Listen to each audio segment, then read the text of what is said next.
A reasonable individual testified today, Brigadier General Lovell. He's a one-star general. He's well respected because he's served the country very well. This is what he said today. We didn't know how long this would last when we became aware of the distress, nor did we completely understand what we had in front of us, be it a kidnapping, rescue, recovery, protracted hostile engagement, or any or all of the above. But what we did know quite early on was that this was a hostile action. This was no demonstration gone terribly awry. To the point of what happened, the facts led to the conclusion of a terrorist attack. He says they knew right away.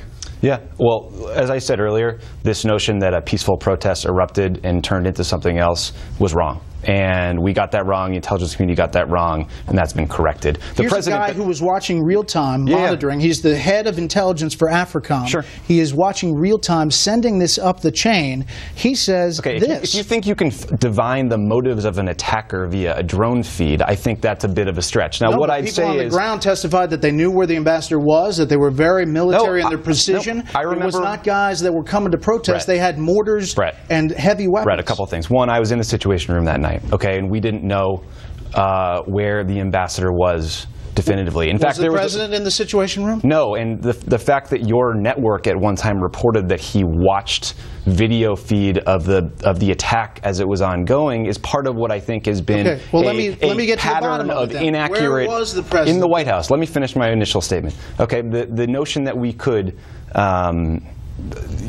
divine motives from a drone feed, I think, is wrong. And I also think that this idea that the military had the capability to rescue those individuals but chose not to, I think is extremely unfair to the military. And Admiral Mullen said basically the opposite. In the ARB report. Yeah.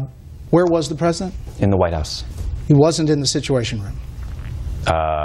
At what point in the evening? I mean, he was constantly... Any point in the evening. You know, it's well known that when the attack was first briefed to him, it was in the Oval Office, and he was updated constantly. And during that briefing, he told Tom Donilon and his Joint Chiefs and his SecDef to begin moving all military assets into the region. So then when Hillary Clinton talks to him by phone at 10 p.m., he's where? I don't know. I don't have a tracking device on him in the residence. But you were in the Situation Room, and he wasn't there. Yes, I was in the White House. And the president was not in the Situation Room? Not in the room I was in. Okay. And soon after the phone call that Hillary Clinton... You don't have to be in the Situation Room to monitor an intelligence situation. The PDB is in the Oval Office. We've never heard where the president was, and no one has said.